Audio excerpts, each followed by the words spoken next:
mean, Junior actually helped speed up my process, and you know the story. I do know the story, but you should tell it. It's kind of a funny story where me and Chris Hoyles was a young catcher. Yep. I was a young pitcher. We're trying to figure this thing out at the highest level you can figure it out. I remember Junior sticking his head in there. Me and Chris were having a couple beers after the game, just beating our head up against the wall, going, golly, are we ever going to get this right? You know, and he sticks his head in there and he goes, you boys don't have a clue of what you're doing, do you? That was his exact word. I went, no, sir, Mr. Ripken. And I said, I got no clue at all of what's going on. And he said, he comes and sits down, he pops open a beer like he does, you know, and he goes, would you like some help? I said, is a school bus yellow? Of course I'd like some help. And so he said, here's what we're going to do.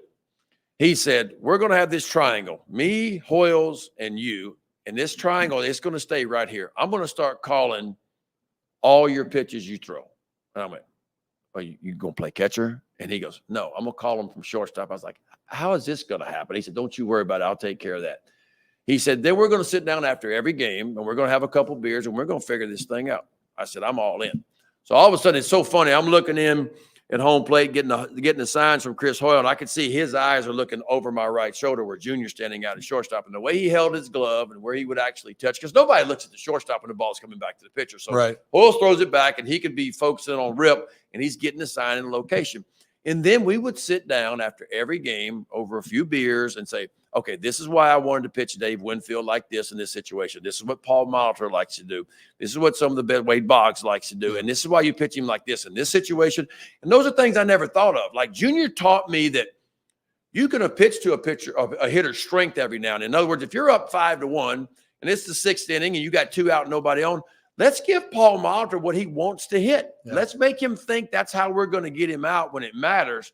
I said, man, I never thought about that. I thought you always went to the well. And he goes, no, you don't stay in the well with big league hitters because they will make adjustments quickly and they'll get you. So he was the first guy that taught me, hey, let's pitch to his strength in this situation. But when we got to tie and run out at second base and that run can beat you out there, this is how we're going to get him out. I never thought about that. And so this went on for a full year. Like 33 starts, he called every pitch I threw the entire year, and we sat down and we talked about it.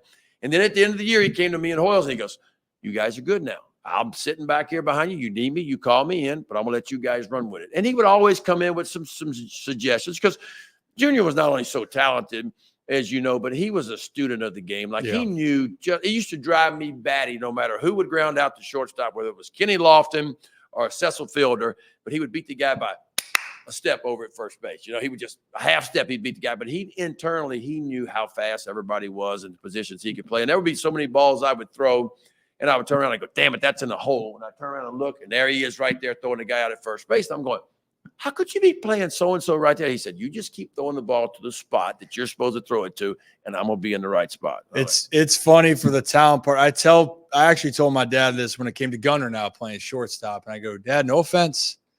I said, Gunnar might have you beat on some athletic fields. Like he is fast. Yes. He is big. He is strong. You were too. You're that fast. I said, but the thing that always separated him was being a student. Yes. And he knew where to be at every single time. He knew how much time he had to make the play. He knew what he was going to do before it happened. And that's why he was so good at playing the game of baseball. He was beyond prepared for every moment. Yes. And that's why the consistency drove in.